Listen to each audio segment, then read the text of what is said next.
Welcome to the First Time Facilitator podcast. Whether you're a first-time facilitator or a seasoned pro, listen in for tips and tricks to make a bigger impact at the next workshop you deliver.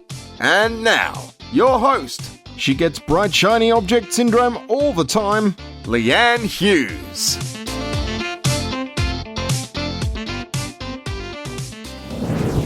G'day and welcome to the show.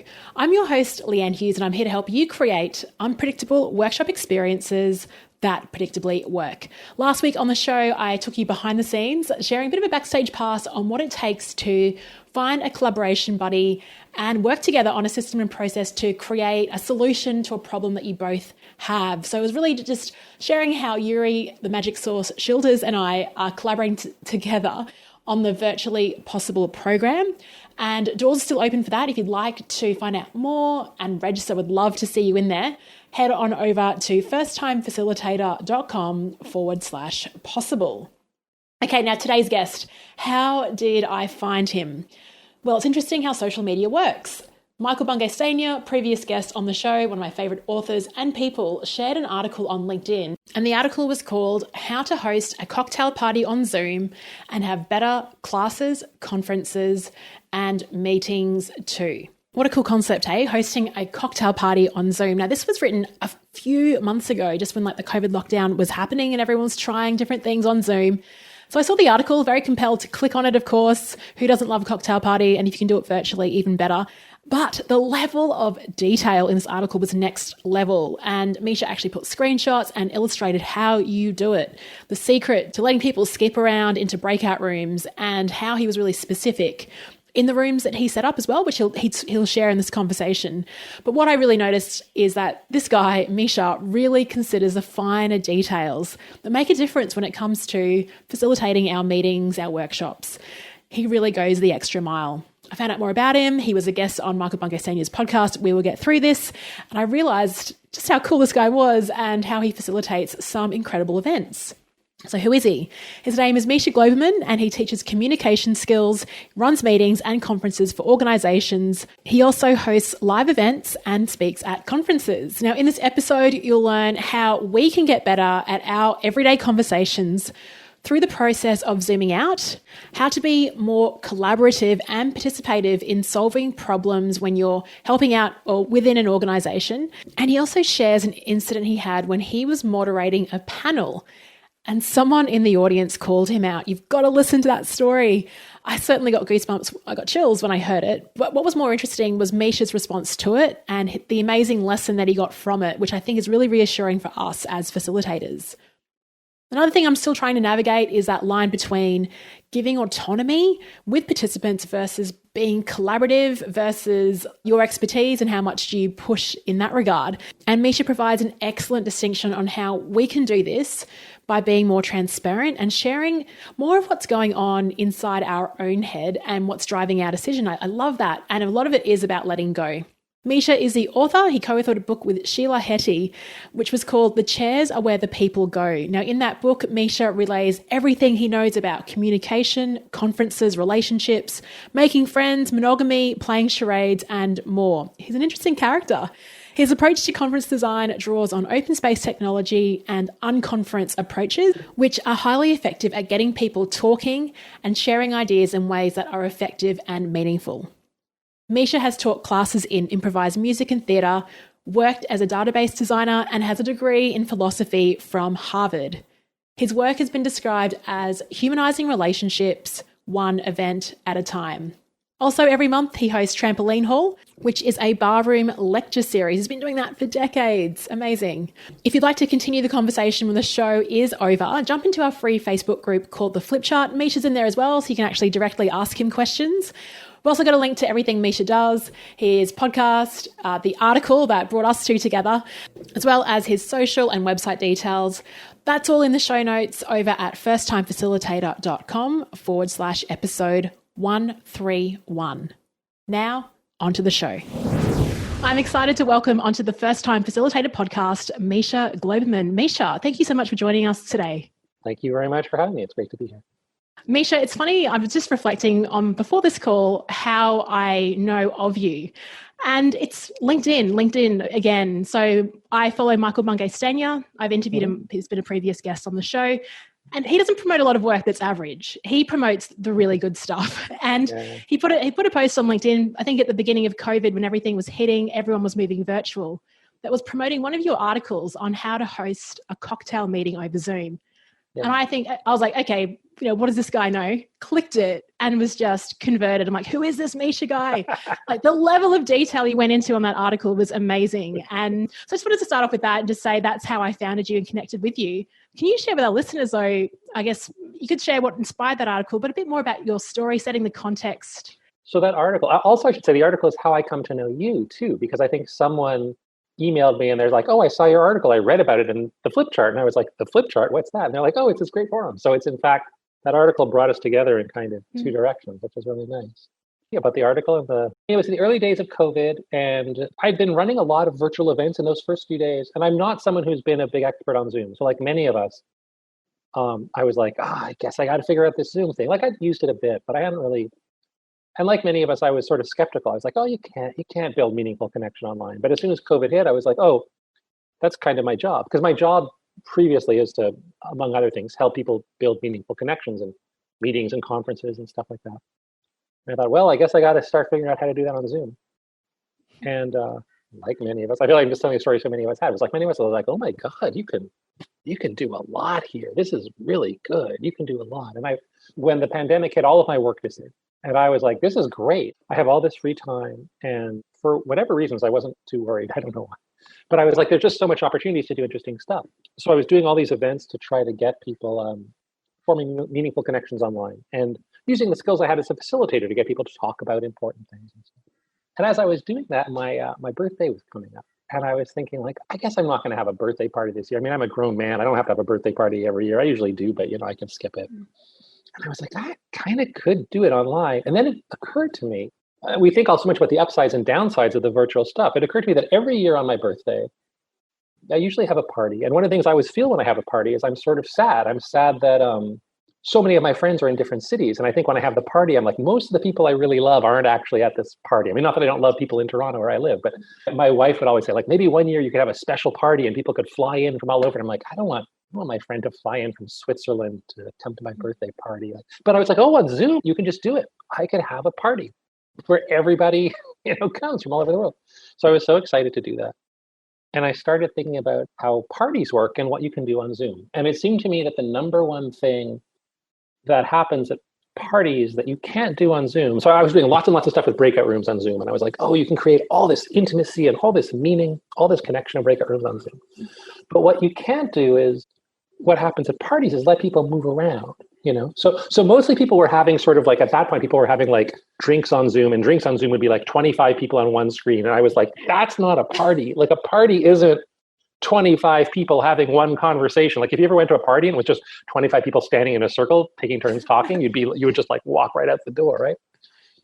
So I was like, well, part of it's breakouts. Part of it's getting people into small groups, and that helps. But then also at parties, I was like, people move between groups.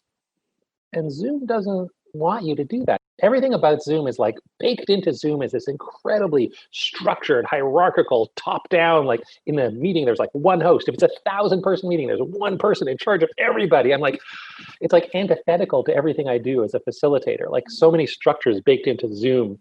It's like they don't want me to run the kinds of meetings that I want to run, which is where people are self-determined, where hierarchies are flat, all those kinds of things. So I started trying to figure out, is there a way that you can have breakout rooms in Zoom and let people move around between them? And I found out there was. And basically the way you do it, it's a real hack. Like you're not exactly supposed, is if you make, this is the hot tip if you make every person in the meeting a co-host, then they can, and even then it's tricky. They can't just go into a breakout room. You have to put them into breakout rooms yourself as the host. But then as co-hosts, they can then move around between breakout rooms. They can move between them. They can see who's in them, which is amazing for a party. And they can move about freely. Now, they also have all the powers of co-hosts too. So it's also scary because they can screen share. If co-hosts can screen share, they can kick people out of the meeting. I mean, I wouldn't do this with like a bunch of people I didn't know or that you didn't have some connection with. but you get them all in there. So I was like, this is great. And then I was like, oh, I could have the kind of party I always want to have, which is that I think that one thing that's happened during the pandemic and taking things online is that we take the thing online, and also, like, because we're starting from scratch, we can fix the things that we don't like. We can make it different. So I always thought, like, cocktail parties are sort of so-so. Like, they could use a little more structure. People could use a little more help. So we did that. So what I did was we did it in a structured way. So people came in.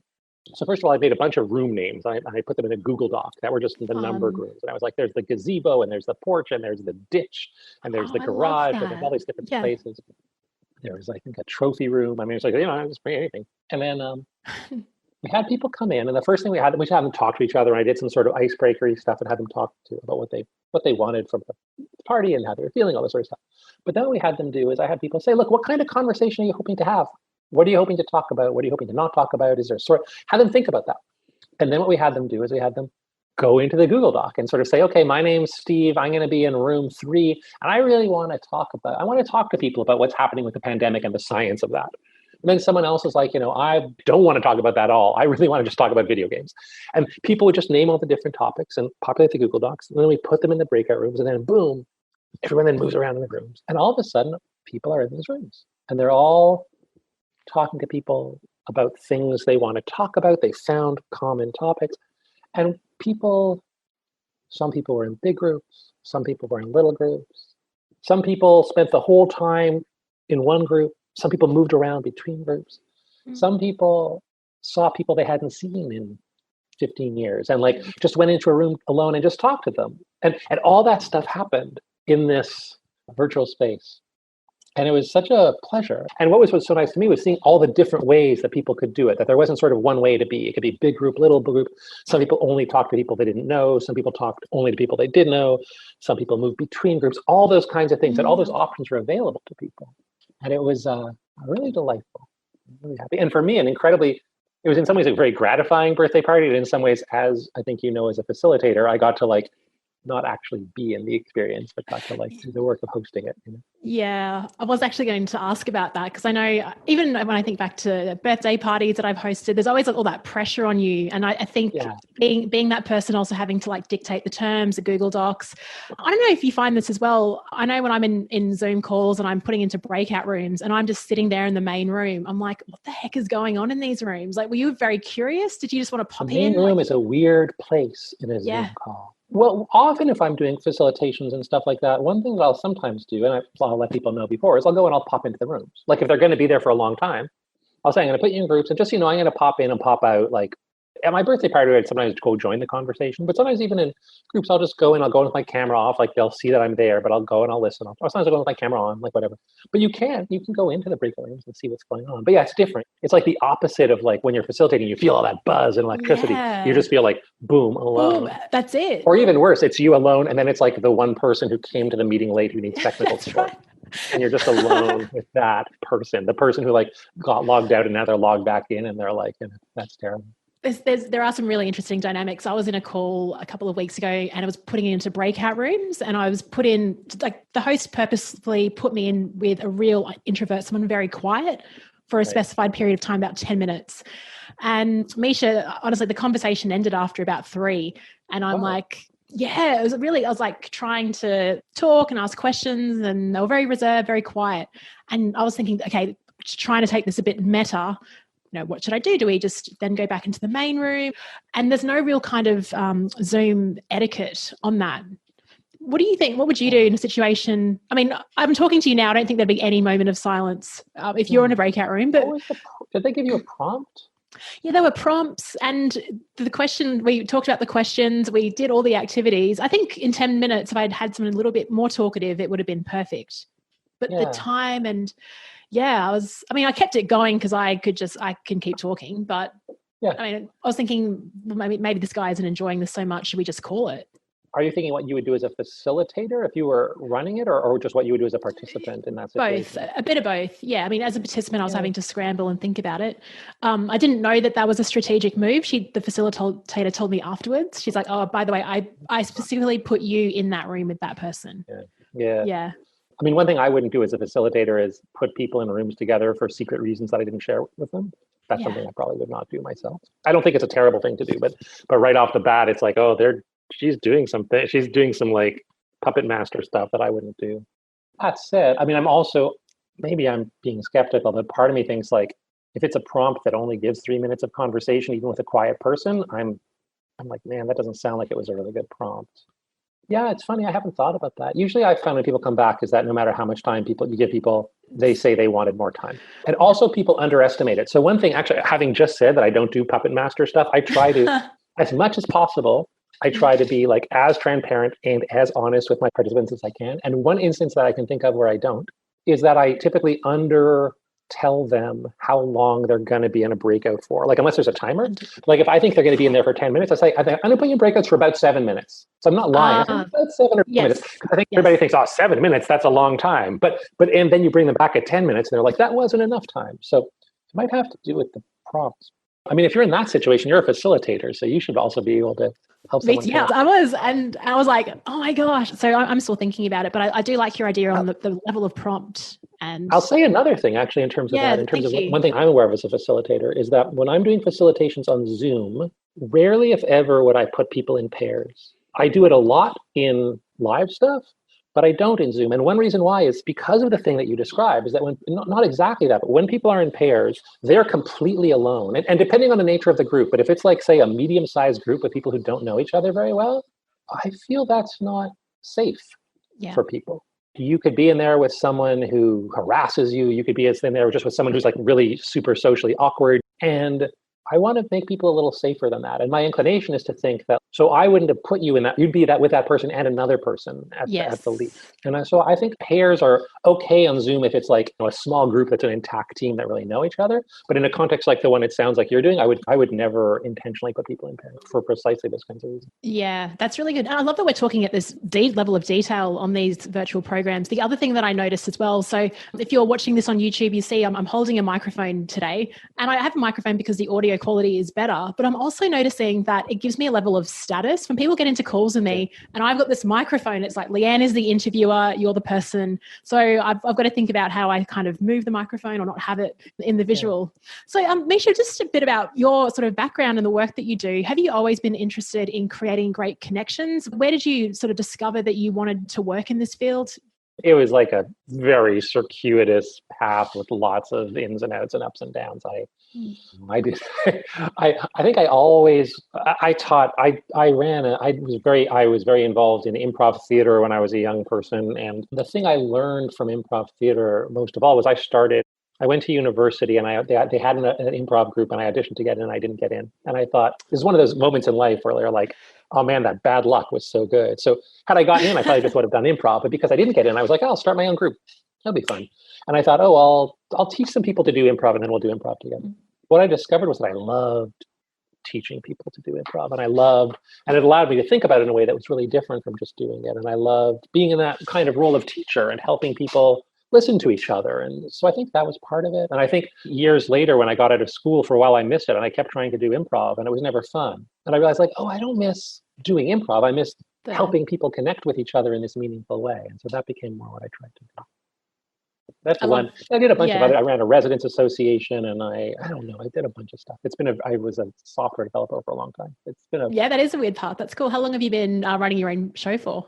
I've had a job for about 1 year of my life. I'm not good at having a boss, it turns out. You can ask my last boss. It's not my strong point. So I've been a self-employed something for almost my whole life, which is tricky when you're working in organizations. Like a thing that happens to me sometimes, or I'm teaching a class and people are like, oh yeah, I was having a problem in my performance review. And I'm like, I guess I know it. People are like, I was talking to my boss and I was like, I guess I remember what having a boss is like. It's hard for me to relate to that situation.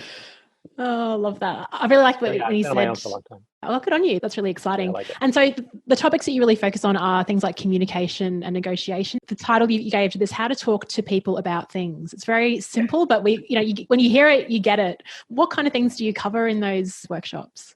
A mix of stuff. There's a bunch of versions of that workshop too, but the one I've been doing for the longest time is a public version of the workshop. People come, on their own, of their own volition. Sometimes their employers pay for them. Sometimes they pay their own. Usually, sometimes they pay their own way. Occasionally, their employers send them, but pretty infrequently. So it's lovely. There's people who are there for their own reasons.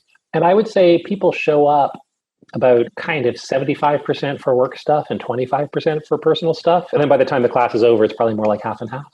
Yeah, right. So it's really a mix of things. It's a lot of the stuff that I'm most interested in is helping people in the day-to-day relationships that matter to them, and both personal and professional, but especially the professional relationships that matter to them, and figuring out ways to have those.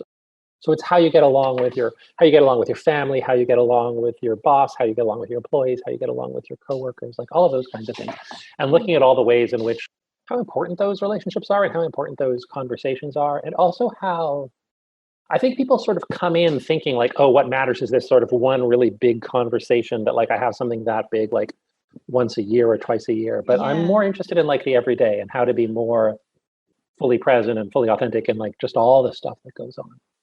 So if you and I think offer... people sort of end up discovering as they take the class is they kind of like, they're like, oh, it's everything. It's not just kind of that one big thing.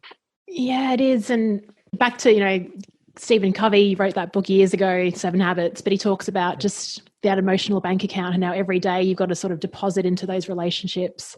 Yep. You're right, because people do want quick wins. I think they're going to come to a workshop, walk away an hour later, and it's like problem solved, relationship fixed, but it is more sort of long-term than that.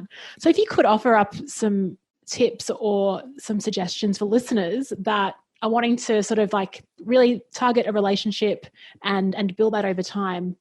You talked about authenticity. What else can we do to improve? I know that's a big question. I think one of the biggest things I would think over time, I mean, there's 1,000 things, but I think one of the biggest things over time, especially if it's long-term, is this is something that I have like the newest, I should probably be giving you like the oldest, best established stuff, but the stuff that goes to my head is the newest, least established stuff. So give us the new stuff. Yeah. The thing that I find myself talking about more and more in the workshops is this idea that a lot of the time when you're in a difficult conversation, what you need to do is zoom out. And what I mean by that is like, very often you're talking about the matter at hand. You're with your boss and you're talking about some detail on the project about whether the button on the website's going to be green or red or whatever. And your boss is talking to you about it and like they're micromanaging you and this is like the 5th time they've done it. But what you're talking about is the button. But the button isn't actually the issue. You got to zoom out. And the issue is the pattern in which you feel that your boss is micromanaging you. Mm-hmm. But what happens very often is we have the conversation we're having is smaller and the thing we need to talk about is bigger.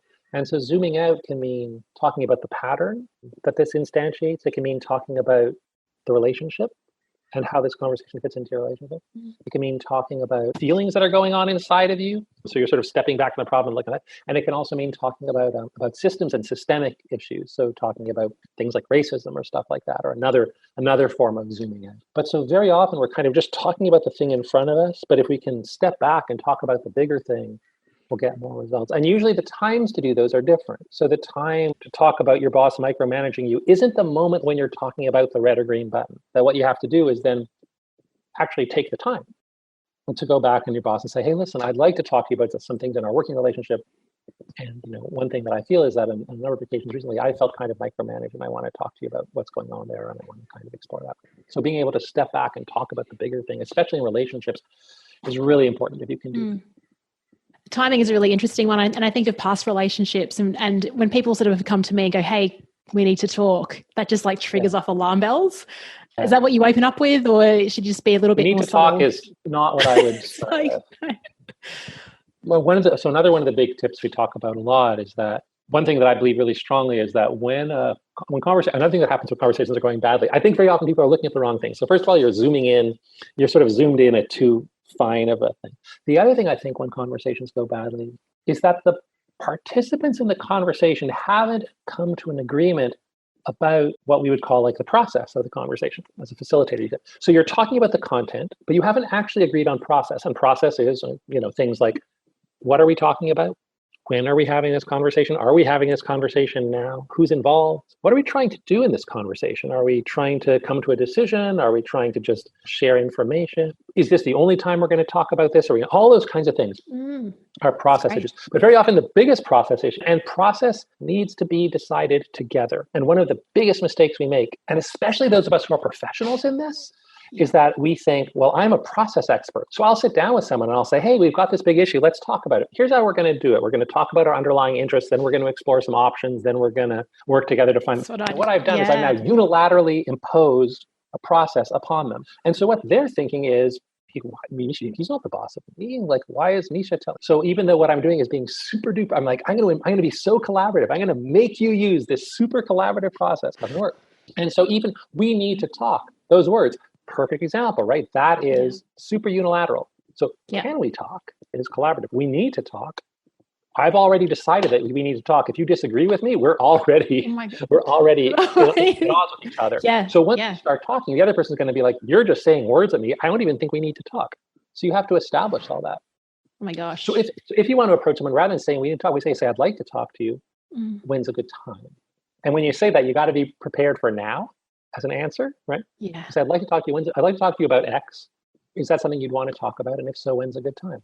Now you're designing the conversation together as opposed to imposing the conversation on them. And it makes an enormous difference. Yeah, gosh, this it's ringing true for me, actually, everything you're saying. Because I think, because I am a facilitator, and you're right, I'm the process person. It's like, I know the best tools and systems or, frameworks to solve this. So let's just sit down and let's go through this process. And as you said, I'm already sort of not dominating, but it's not an equal conversation. Yeah, it's a huge thing to watch for facilitators. Yeah. One of my favorite people on this is Roger Schwartz, who wrote a book called The Skilled Facilitator.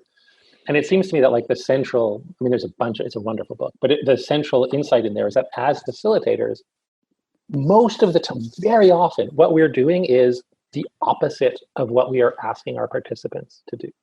So what we're telling our participants is be open with each other, share all the information, talk about tough issues, be collaborative. And then we go in as facilitators, and what we are is controlling, secretive, So as an example, like that facilitator who said, I'm going to put Leanne in the group with that introvert, I'm not going to tell either of them. That's exactly the kind of behavior that a facilitator doesn't want her participants to do. She has a problem. She's keeping it secret. She's solving it on her own.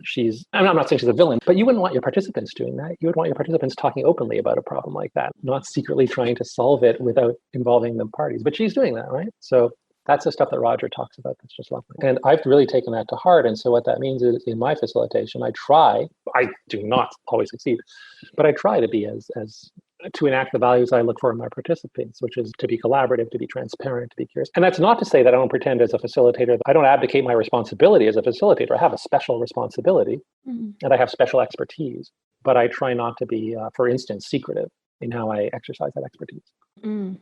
I do find it difficult. And I guess the reason I started this podcast, First Time Facilitator, back in 2017 was actually a trip up to Canada, actually, where I had an incident in a workshop, which I was like, how would people deal with this incident? Just someone not participating. And I sort of flitted between the role of trainer and facilitator in terms of I'm coming in to share my expertise. There is a structure and a process around this, but I want it to be a facilitative experience. That whole conversation around facilitator and trainer can get kind of nasty. People really have strong opinions on what those roles mean. So how do you balance? You said before that you aren't so secretive, but where do you draw the line on giving the autonomy, the collaboration and opening that up versus, well, we've only got 2 hours here. How do I manage that? So if what you're thinking is, if we're running late and we've only got 2 hours left and we've opened a whole can of worms and I'm running a workshop, then the thing to say is, we're running 2 hours late and we've opened a whole can of worms. You can literally say that. And you can then say, so what I'd like to do is talk with you guys about what we can do here. Yeah. There we have a couple of possibilities. We can try to cover what's come up here. We can go in a different direction. And the group can figure that out. So again, as opposed to kind of having the wheels just be spinning in your head and trying to solve the problem on your own. So even when I probably do more training work than like straight facilitation work. But when I'm training, I try to be, and to be clear, 99% of the time when I'm training, we don't deviate from the path. We stay on the path, but be pretty clear about that. And again, be clear. And you might even say, you know what, we don't have time for this. Then you be clear about that. You say, listen, I'm the trainer. I'm going to make that call, but be transparent about that. Don't secretly try to sneak around it. Secretly try to stop the conversation because you need to move on to the next thing. Yeah. If you're then you say, very often what I'll do, I'll just get the group's permission. I'll say, listen, one thing I often do too is there's a lot of contracting early on in a class. And so one piece of contracting I do very early on in the class is I say to them, we have a lot of material to cover here. We have a limited amount of time. part of my job is I have two conflicting jobs as a facilitator. One is to start really interesting conversations with you guys. And then another job, which I hate, is to stop them so that we can move on to the next thing. So one thing I'm going to be doing consistently, and it's going to break my heart every time, is we're going to be in an incredible conversation. I'm going to say, we have to stop now to move on to the next thing. Are you guys okay with that? Every single person puts up their hand. Of course they do. But now you have their permission. So you've been really and that makes it much easier because now you've made them a partner in solving the problem. So next time when that's happening, say, oh, this is one of those times that, are you guys okay if we stop? Or you just make the choice and you say, I'm going to stop this now. But you make it clear as opposed to kind of being like, oh, I hope this conversation fizzles out on its own so I don't have to cut them off. That's where you're being secretive. Oh, this is awesome. This is a great conversation. So good. Where did you learn all this? Like you mentioned Roger Schwartz's book. Is it just through trial and error, listening to people, seeing what other facilitators do? It's a bunch of different stuff. I mean, it's watching other facilitators is wonderful. I took Roger Schwartz's workshop, which is, I think they teach it in North Carolina now. It's great. It's like a 5-day intensive workshop. I would really recommend it for everybody. It's crazy too, because I went in thinking they were going to teach me, it's called the Skills Facilitator. I went in thinking they were going to teach me I'd brush up on some nuts and bolts skills about how to flip chart things or how to do it. They teach you nothing. They teach you nothing practical at all. They might object to that, but I feel that way. But all they teach you is this really deep, fundamental way of being, which is better. Ooh. So I learned that from him, and I learned it from doing myself, and I learned it from watching other people and watching people I like, and also a lot from watching people I don't like being like, oh, that didn't feel good. I don't want to do that to people. And in terms of you talked about the state of being that you covered for 5 days. That's really interesting. In terms of you're getting into that state for running like a 1-day workshop, or it could be a 2-hour webinar over Zoom, whatever it is, how do you get yourself ready for that workshop experience? I mean, some of it's basics, just self-care, like get enough sleep. And, if it's a big deal thing, I'll try to show up there an hour before and have time to have a coffee and zone out, get comfortable in the space and stuff like that. Yeah. I do think that for preparing, one of the biggest things for me that I keep trying to learn is to prepare less. And I feel like the less I prepare, the more flexible I can be. But if I spent when I first started doing things, I would sort of be I really want to do a great job. So I'm going to practice and really think about all the things I'm going to do and say. But the more you do that, the more you kind of get invested on the things you're going to do and say. And so learning to prepare less has been helpful for me. And also it kind of feels to me like it's kind of modeling what I want my participants to think too. I don't want my participants to think before you do anything, you have to practice so much that you've got everything 100% perfect and under control. That's not. So when I find myself feeling that way, I try to release that. It is not my strong suit, but it's something I'm looking at. Yes, it's not my strong suit either. And I'm definitely, from all of these conversations, realizing a lot of it is letting go. And I remember a workshop I ran a few years ago, a participant at the end of it, he was like, oh, the best time of that workshop was when you actually stuffed up. It was on the second day, I was trying to, it's like a case study. I just couldn't recall it. And he was like, oh, you're actually more human then. I thought, wow, that's really interesting because I've just been playing this professional facilitator role. It's so important. I feel that as a teacher for sure. I really when I mess up, when I, someone in my class says something and I interrupt them to tell them what I think they're saying. And then I'll go back 5 minutes later and be like, who saw me do that thing? Because that's important, right? There's so much learning about it. And again, that's relaxing. If you think, oh man, if I make a mistake, that's great news. If you can get into that mindset, and again, this is not my strong suit, but if you can get into the mindset where mistakes become positives, I feel like that's a pretty deep superpower if you can do that. Ooh, I think so. It is. Now, Misha, I want to talk about a really cool event that you run in Toronto, and I was listening to a bit of your podcast yesterday, all different stories. So it's called the Trampoline Hall. Trampoline Hall lecture series, yes. Tell us about it. We've been doing it for so long. Oh my God, so long. We've been doing it for I think it's almost 1,000 years now. We've been doing it actually for really almost 20 years. I think it started in 2001. It was started by my friend Sheila Hetty, who is a now fairly well-reputed writer, at the time a young up-and-coming writer. And it's a lecture show. She started it. I run it now, I guess. I host it. And it's a show in a bar. People come and they give lectures. The rule is that they cannot lecture on a subject in which they are professionally expert. But they're often very smart about the topic. It's not like a parlor game. They work hard on the lectures. They prepare them. They come in, they give their talk. And then after the talk, we're in the bar. We take questions from the audience. And my job is to introduce the show, kind of set the tone for the show, and then facilitate the Q&A with the audience. It's great. It's lovely. It's sold out every show. We've done it it's once a month. It's sold out every show for whatever it is, 20 years. And it sort of happens at the intersection of the sort of Toronto like literary scene and visual arts scene and music scene, and Nice. sometimes a little adjacent to the tech scene, like just different people. It's great. It's really a lot of fun. And we've been doing it for a long time. Yeah, 2001. Oh my gosh, you'd be getting really good at those Q&As at the end. Have you had any, let's talk about workshops though, like, or maybe even that event. There ever been a time when something just hasn't gone right and you think, oh, that moment really stands out. I want to share it with our listeners because, you know, we all go through those times. Have you ever had something that just hasn't gone right? I mean, things don't go right all the time. Like at some level, like, you know. Yeah, I do know. Every day things don't go right. You know, but I think the time I can think of that was the biggest time that thing went wrong with me when I was doing an event. This was I was hosting an event. I wasn't facilitating, but it kind of sticks in my head, and it was pretty special for me. I was moderating. Sometimes people have me moderate like panels and discussions and stuff like that. And this was at the University of Toronto, and I forget what it was, but it was like a fairly embarrassed. I don't remember the name of it. It was some like reasonably prestigious like annual thing that they do where they bring a bunch of experts and they have a panel. And I think usually the moderator will be like some, you know, luminary or whatever, and they had me be the moderator, and I was like, oh, this is fun, and I liked it. And I talked to them a lot about it, and we planned it, worked really hard on it, and it was a really fun conversation.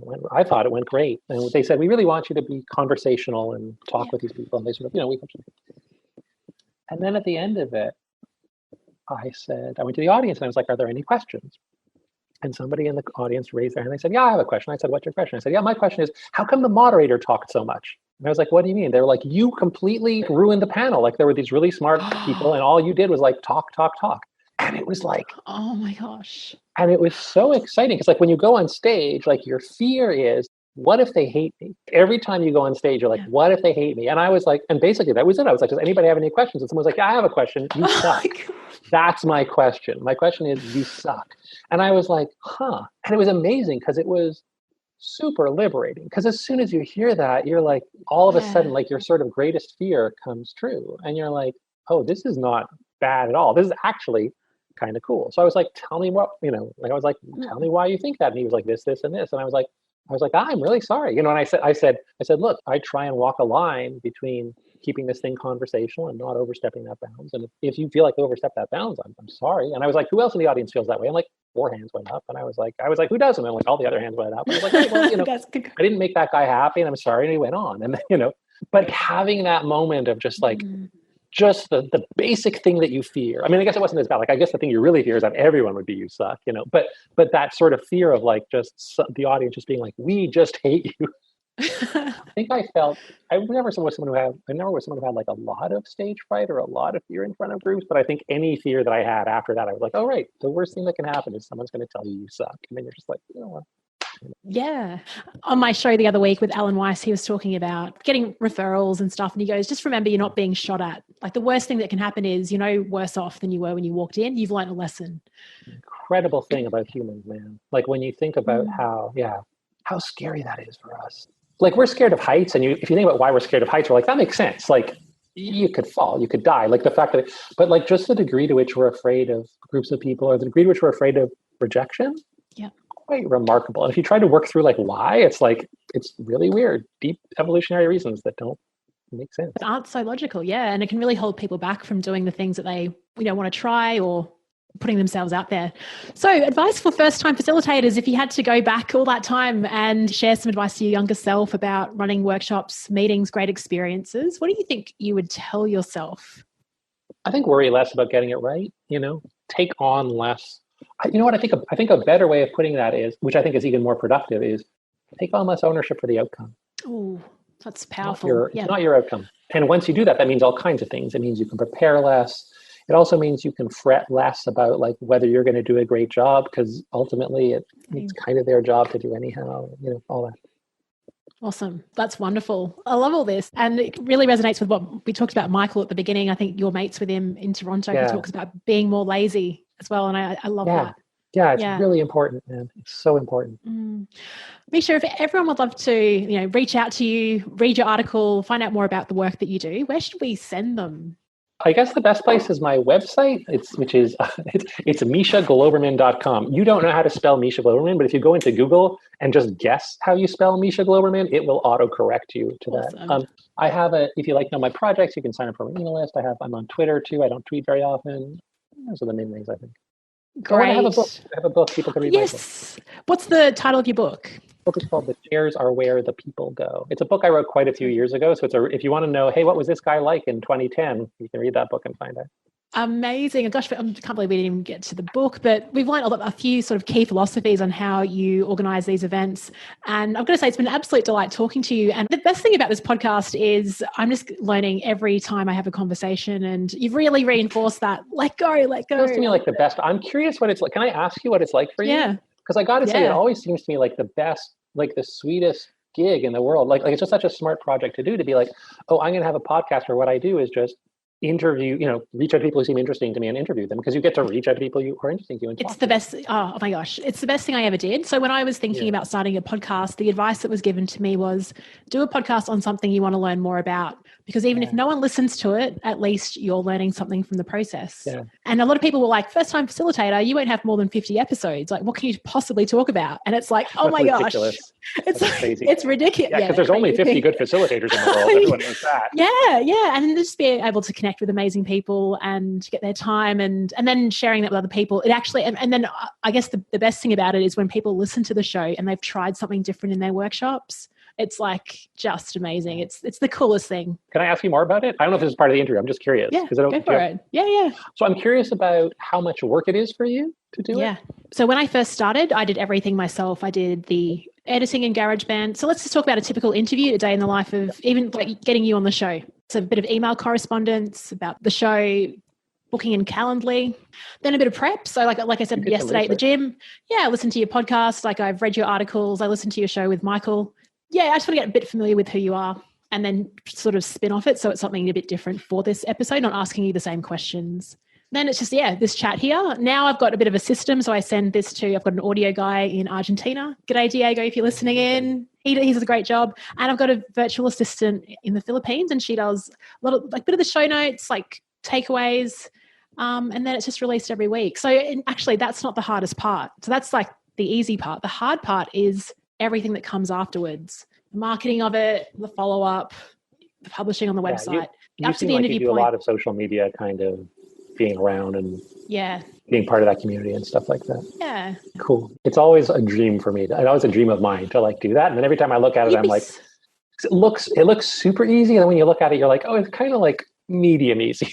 It seems like and like there's a lot of people that are like, I would say I've got an okay process, but there's people that just record the interview and send it off to a team that does everything. So if you just want to focus on the conversations, you can do that.